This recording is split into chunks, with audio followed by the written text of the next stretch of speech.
10 बजे रात पूरे दिन की बात की शुरुआत करेंगे छत्तीसगढ़ की खबरों से। भानु प्रतापपुर उपचुनाव के लिए आज कांग्रेस और बीजेपी दोनों दलों के प्रत्याशियों ने शक्ति प्रदर्शन के साथ नामांकन दाखिल किया। दोनों दलों के नेताओं ने जीत के दावे भी किए। कुल 47 नामांकन के फॉर्म जमा किए गए हैं। अब कल नामांकन फॉर्म की स्क्रूटनिंग होगी और 21 नवंबर तक नाम वापस लिए जा सकेंगे।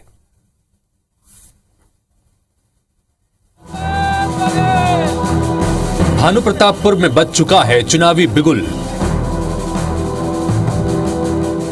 और राजनीति की बिसात पर सज गए हैं मोहरे। नामांकन के साथ महारथियों ने भरी हुंकार और अब उपचुनाव में उम्मीदवारों में होगा आर पार। नामांकन दाखिले के अंतिम दिन कांग्रेस ने रैली कर शक्ति प्रदर्शन किया। इसमें मुख्यमंत्री भूपेश बघेल सहित पार्टी के तमाम दिग्गज नेता शामिल हुए। कांकेर कलेक्ट्रेट पहुंचकर सावित्री मंडावी ने नामांकन भरा और जीत को लेकर आश्वस्त नजर आई। और मैं तो एक बहू, आपके क्षेत्र की बहू हूँ, बेटी हूँ, बहन हूँ। ये सब आप सब अभी अपना अपना आशीर्वाद मुझे प्रदान करेंगे। 25 साल से वो लगातार काम करते रहे, छात्र जीवन से ही वो राजनीति में सक्रिय रहे, तो बड़ा प्रभाव उनका रहा है। दूसरी बात है, 4 साल में हमने जो काम किया है भानु प्रतापपुर विधानसभा में, या आदिवासियों के लिए, किसानों के लिए, मजदूरों के लिए, वो हम लेके जाएंगे। भाजपा ने भी दमखम दिखाने में कोई कमी नहीं की। ब्रह्मानंद नेताम की नामांकन रैली में पार्टी के प्रदेश अध्यक्ष अरुण साव और पूर्व सीएम डॉक्टर रमन सिंह समेत कई बड़े नेता मौजूद रहे। भाजपा ने भी जीत का दावा किया और कहा कि वे कांग्रेस सरकार की नाकामियों को लेकर जनता के बीच जाएंगे।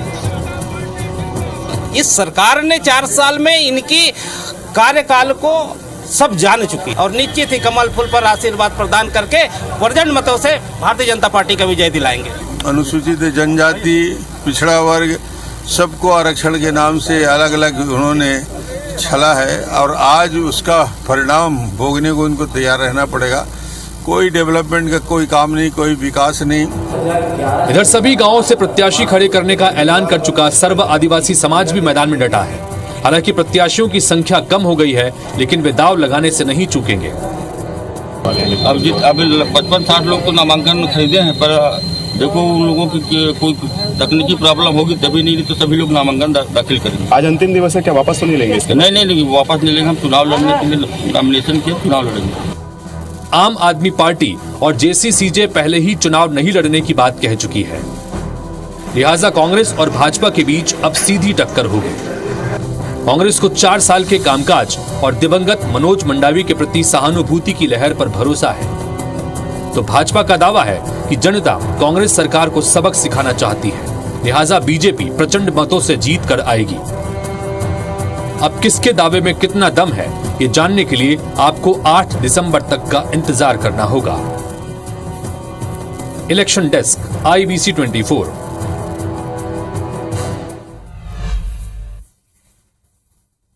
चुनाव से जुड़ी एक और बड़ी खबर है। छत्तीसगढ़ में अगले साल होने वाले विधानसभा चुनाव के पहले रमन सिंह ने खुद को सीएम पद के दावेदार की सूची से अलग कर दिया है। रमन सिंह के बयान के बाद सियासी गलियारों में चर्चा का बाजार गर्म हो गया है। डॉक्टर रमन सिंह चौथी बार सीएम के दावेदार रहेंगे। डॉक्टर रमन दावेदार नहीं है और भारतीय जनता पार्टी में कोई दावा करता नहीं। तो सुना आपने, अगले साल होने वाले विधानसभा चुनाव में छत्तीसगढ़ बीजेपी की ओर से रमन सिंह मुख्यमंत्री पद के दावेदार नहीं होंगे। ये खुलासा खुद पूर्व सीएम रमन सिंह ने ही किया है। दरअसल रमन सिंह से 2023 के चुनाव में सीएम फेस के बारे में सवाल पूछा गया, जिस पर उनका ये जवाब आया। 23 के चुनाव में भारतीय जनता पार्टी कमल निशान और नरेंद्र मोदी का सबसे बड़ा नाम, मोदी जी के नाम से चुनाव हम लोग लड़ते हैं, मोदी जी के नाम से सफलता मिलेगी। रमन सिंह के बयान पर तंज कसते हुए सीएम भूपेश बघेल ने कहा कि पहले पुरंदेश्वरी हंटर लगाती थी, अब जोर का झटका लगा होगा, तभी रमन सिंह ये बयान दे रहे हैं। वहीं पीसीसी चीफ मोहन मरकाम ने भी इस बात पर तंज कसा।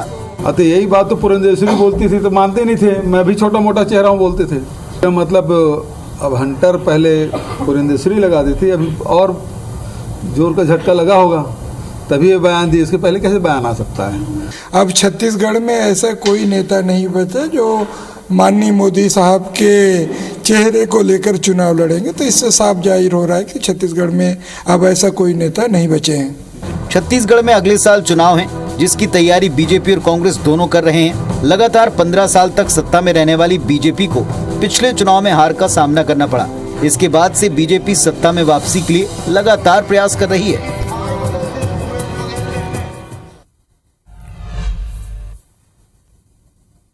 इधर वक्फ बोर्ड ने दुर्ग शहर की करीब 13 एकड़ जमीन पर अपना दावा किया है।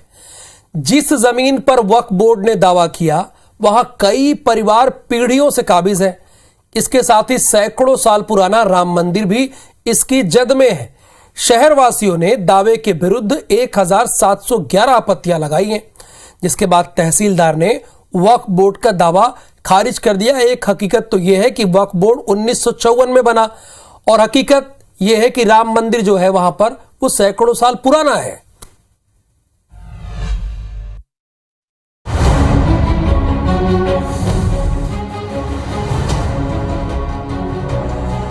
रायपुर वक्फ बोर्ड को दुर्ग तहसीलदार कोर्ट ने बड़ा झटका दिया है। दरअसल वक्फ बोर्ड ने दुर्ग शहर की करीब 13 एकड़ जमीन पर अपना दावा ठोका था, जिसे लेकर दुर्ग तहसीलदार ने 15 नवंबर को दावा आपत्तियां मंगाई थी। इसमें एक आवेदन की कुल 5 एकड़ जमीन पर आपत्ति आई थी। इस मामले में आवेदक वक्फ बोर्ड जहां गैर हाजिर रहा, तो वहीं 1711 लोगों ने आपत्ति दर्ज कराई थी। इसी को आधार बनाकर तहसीलदार ने वक्फ बोर्ड के सारे दावों को खारिज कर दिया। हमने सिर्फ इतना किया था कि 3 मस्जिद, 3 कब्रिस्तान और 1 ईदगाह का रिकॉर्ड को हमने अपडेट करने का नामांतरण या एप्लीकेशन लगाया था। तहसीलदार को इतना ही करना था कि नीचे से रिपोर्ट आती और रीनंबरिंग हो जाती। इसके सिवा कुछ नहीं था। ना तो हमने किसी का हक मारने की कोशिश की, ना कोई ज़मीन मांगा, ना कोई ज़मीन बढ़ा रहे हैं और ना कुछ इसके अतिरिक्त कर रहे हैं। वक्फ बोर्ड ने तहसील न्यायालय दुर्ग में, चूँकि दुर्ग पटवारी हल्का नंबर 24 में उनके लगभग 4 खसरे हैं, जिसमें लगभग 5 एकड़ की भूमि है, जिसका उन्होंने नामांतरण के लिए आवेदन प्रस्तुत किया था। रायपुर वक्फ बोर्ड ने दुर्ग शहर के अलग अलग स्थानों के लिए 7 आवेदन दिए थे। एक आवेदन पर खसरा नंबर 21/2, 21/3, 29/2, 146/4, 109 की जमीन पर अपना दावा किया था, जो नयापारा, पंचशील नगर, प्रेस कॉम्प्लेक्स, मोतीपारा समेत दूसरे प्लॉट हैं। वक्फ बोर्ड ने इन जमीनों को अपनी पंजी में दर्ज होने की बात कहते हुए आधिपत्य के लिए आवेदन लगाया था, जिस पर राजस्व कोर्ट दुर्ग ने 21 अक्टूबर को इश्तिहार जारी कर दावा आपत्ति के लिए 15 नवंबर की तारीख तय की थी। 1711 लोगों की आपत्ति के आधार पर तहसीलदार कोर्ट ने वक्फ बोर्ड के दावे को खारिज कर दिया। वक्फ अधिनियम 1995 और संशोधित अधिनियम 2013 की धारा 51 के मुताबिक वक्फ संपत्ति का विक्रय, दान, अदला बदली, बंधक, अंतरकरण शुरू से ही शून्य माना जाता है। इसी आधार पर तहसीलदार कोर्ट ने वक्फ के दावे को खारिज किया है। आकाश राव, IBC 24, दुर्ग।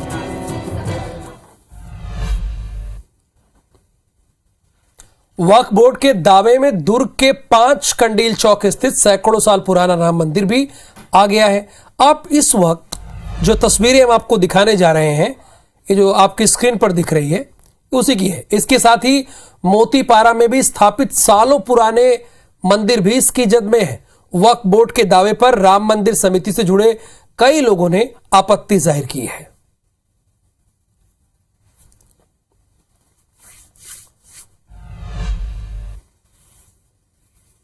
तो छत्तीसगढ़ के बाद अगली खबर मध्य प्रदेश से है। मध्य प्रदेश में राहुल गांधी की भारत जोड़ो यात्रा अब 20 नवंबर की बजाय 23 नवंबर को दाखिल होगी। राहुल गांधी 28 नवंबर को इंदौर में शिव महापुराण कथा में शामिल होंगे और पूरी यात्रा के दौरान कमलनाथ राहुल के साथ ही कंटेनर में रात गुजारेंगे। मध्य प्रदेश में राहुल गांधी की भारत जोड़ो यात्रा का कार्यक्रम फाइनल हो गया है। पद यात्रा महाराष्ट्र के बुलढाना जिले से 23 नवंबर को सुबह ही बुरहानपुर के बोरदरी गांव पहुंचेगी। गीता टेक्सटाइल के पास कांग्रेस कार्यकर्ता स्वागत के लिए जुटेंगे। भीमराव अंबेडकर की प्रतिमा पर माल्यार्पण के बाद यात्रा मध्य प्रदेश में शुरू होगी। करीब 22 किलोमीटर यात्रा में ट्रांसपोर्ट नगर में सभा रची गयी। ग्राम झिरी स्थित ठाकुर शिव कुमार सिंह इंजीनियरिंग कॉलेज में राहुल रात्रि विश्राम करेंगे। राहुल गांधी जी की पद यात्रा का ये भारत जोड़ो जो है, इसमें नफरत खत्म करने। जी राहुल जी महाराष्ट्र द्वारा मध्य प्रदेश में प्रवेश करेंगे। उनका वेलकम का कार्यक्रम है, आधा घंटा 1 घंटा, उसके बाद वहीं से पद यात्रा शुरू करेंगे। इधर बीजेपी के प्रदेश प्रभारी मुरलीधर राव ने इस यात्रा पर तर्ज कसा है। राहुल गांधी को जरा पाकिस्तान में जाके बोलने के लिए कहो, जो जोड़ो जोड़ो कर रहा है ये पाकिस्तान को जोड़ के दिखाए। कुछ है तो उसमें सब कुछ निकला है, विभीषण सब बाहर आ गए। राहुल के एमपी प्रवेश की तारीख करीब आ गई है और प्रदेश की सियासत में उबाल बढ़ रहा है। इधर दमोह धर्मांतरण मामले में शिकायत करने वालों को धमकी दी जा रही है। इसकी शिकायत करने पीड़ित परिवार आज दमोह पुलिस अधीक्षक के कार्यालय पहुंचा।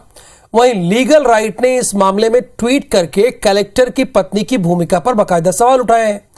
एडीजी कोर्ट ने धर्मांतरण के आरोपियों की अग्रिम जमानत याचिका खारिज कर दी है। दमोह धर्मांतरण मामले में अब आरोपियों की ओर से धमकी दी जा रही है। पीड़ित परिवार ने एसपी दफ्तर पहुंचकर सुरक्षा की गुहार लगाई है। इनका आरोप है कि शिकायत वापस लेने का दबाव बनाया जा रहा है। कुछ लोग रात में घर में भी पहुंचे थे। परिवार जब एसपी दफ्तर से लौट रहा था तो उनके साथ गाली गलौज भी की गई। हम लोग को धमकी दी जा रही है कि आप लोग इसको वापस करो, जो भी आप लोगों ने आवेदन दिए हैं इनको आप अपना वापस कीजिए। रात में भी 2 लोग धमकाने आए थे, सुबह भी आए हैं 2-3 लोग धमकाने, कुछ हटा के थे और कुछ यही मड़ाहार के सरपंच थे। शिकायत के बाद एसपी ने कार्रवाई की बात कही। हम उसकी जांच कर लेंगे। मैंने सारे प्रकरण की जांच सीएसपी को दे दी गई है और उसकी सुरक्षा को वास्तविक खतरा होगा तो हम पेट्रोलिंग में आवश्यक व्यवस्था लगा देंगे। इधर धर्मांतरण केस में नया मोड़ भी आ गया है। लीगल राइट ऑब्जर्वेटरी ने ट्विटर हैंडल के माध्यम से एक ट्वीट किया है जिसमें Damoh collector doctor S Krishna Chaitanya की पत्नी को इस पूरे मामले में लिप्त बताया गया है। ट्वीट में यह भी जिक्र है कि कलेक्टर की पत्नी FCRA एनजीओ में काम करती है, उनके कार्यक्रमों में जाती है। ट्वीट में जजों के सम्मान का भी मुद्दा उठाया गया है। ट्वीट कलेक्टर, गवर्नर और गृह मंत्री नरोत्तम मिश्रा को भी टैग किया गया है। जितेंद्र कुमार गौतम, IBC 24 दमोह। वाराणसी में ज्ञानवापी मामले को लेकर चल रहे विवाद के बीच गुरुवार को कोर्ट की तरफ से एक बड़ा फैसला सामने आया। कोर्ट ने वाद को सुनने योग्य बताया है। ज्ञानवापी पर किरण सिंह बिसेन की याचिका पर सिविल जज सीनियर डिवीजन ने कहा कि यह मामला सुनवाई की योग्य है। अब 2 दिसंबर को इस मुद्दे पर सुनवाई होगी कि शिवलिंग की पूजा की अनुमति मिले या ना मिले। इसके साथ ही मुस्लिम पक्ष के एप्लीकेशन को खारिज कर दिया गया। दरअसल मुस्लिम पक्ष चाहता यह था कि सुनवाई ही ना हो, लेकिन जज ने कहा कि मामला सुनवाई योग्य है और सुनवाई 2 तारीख को होगी। और अब बात करेंगे खेल जगत से। भारत न्यूजीलैंड T20 सीरीज का पहला मुकाबला कल वेलिंगटन में होगा। हार्दिक पांड्या की कप्तानी में युवा खिलाड़ियों के पास खुद को साबित करने का मौका है कि वो जीत सकते हैं। टीम के हेड कोच VVS लक्ष्मण ने सभी खिलाड़ियों को संदेश दे दिया है कि उन्हें पिच पर जाकर खुलकर खेलना है, दबाव में नहीं। उन्होंने सभी युवा स्टार्स को एक सलाह भी दी है जिसे मानने से टीम और उन्हें फायदा ही होगा। लक्ष्मण ने वेलिंगटन के प्रेस कॉन्फ्रेंस में कहा कि T20 क्रिकेट में हमें खुलकर आजादी के साथ खेलने की जरूरत है, क्योंकि ये 120 गेंदों का ही मैच होता है और हमारे पास ऐसे खिलाड़ी भी हैं जो अपना स्वाभाविक खेल खेलते हैं।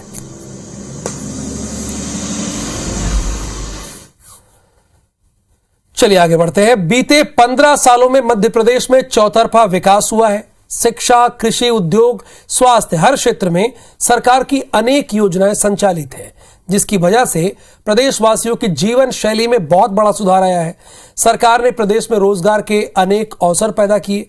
कृषि के क्षेत्र में किसानों की आय दोगुनी करने के लिए काम किया, महिलाओं को सशक्त किया, जिसका नतीजा है कि अब मध्य प्रदेश आत्मनिर्भरता की ओर अग्रसर है।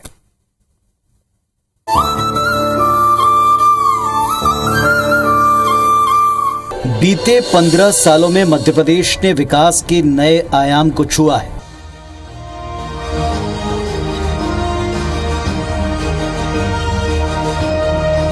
मुख्यमंत्री शिवराज सिंह चौहान की लीडरशिप में ऐसा हो सका।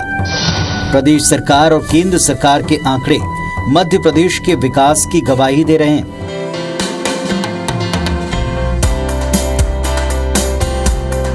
देश की 5 ट्रिलियन की इकोनॉमी में $550 बिलियन का योगदान मध्य प्रदेश का रहेगा।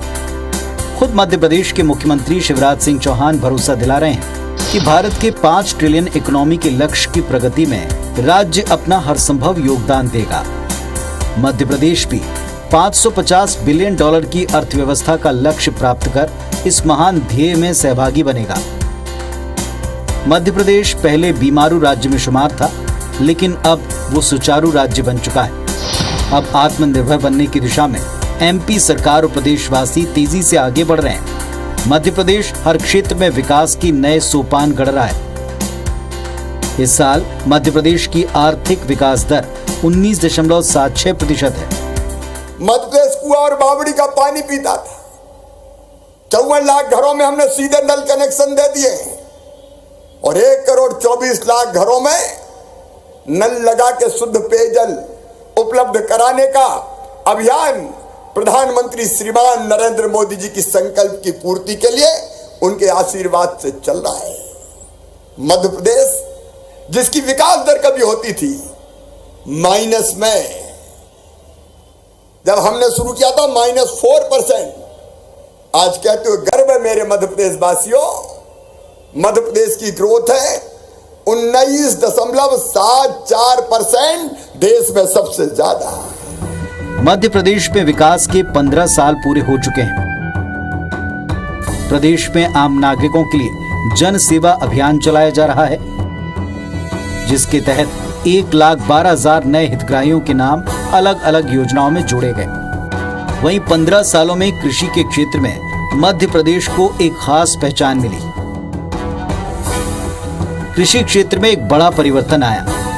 किसानों को सिंचाई और बिजली की उपलब्धता कराई गई, जिससे कृषि रोजगार का बड़ा जरिया बना। देश में जब भी कृषि विकास की उल्लेखनीय गाथा लिखी जाएगी, देश का हृदय स्थल मध्य प्रदेश का नाम उसमें स्वर्णिम अक्षरों में आएगा।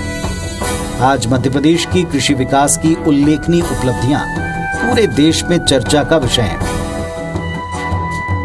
मध्य प्रदेश में हुए विकास की गाथा की तारीफ खुद प्रधानमंत्री नरेंद्र मोदी करते नहीं थकते। भाई शिवराज सिंह चौहान और उनकी सरकार, उनका मैं हृदय से अभिनंदन करता हूं। मध्य प्रदेश सरकार प्रदेश में रोजगार बढ़ाने के लिए भी सभी दिशाओं में काम कर रही है। सरकारी नौकरियों में अवसर दिलाए जा रहे हैं और अगले 1 साल के अंदर 1 लाख युवाओं को सरकारी नौकरी मिलेगी। नवंबर महीने में 40,000 पदों पर सरकारी नौकरी का विज्ञापन जारी किया गया है। युवा उद्यमियों को प्रोत्साहन के लिए भी अनेक योजनाएं सरकार चला रही है। युवाओं को 1 लाख रुपए से लेकर 50 लाख रुपए तक का लोन दिया जा रहा है। इनके लोन वापसी की गारंटी भी प्रदेश सरकार खुद दे रही है। हर महीने एक दिन रोजगार दिवस के तौर पर मनाया जा रहा है। कुल मिलाकर मध्य प्रदेश प्रधानमंत्री नरेंद्र मोदी के नेतृत्व और सीएम शिवराज सिंह चौहान के कार्यकाल में उन्नति पथ पर तेजी से आगे बढ़ रहा है।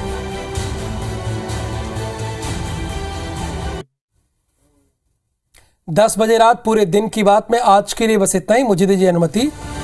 नमस्कार, शुभ रात्रि।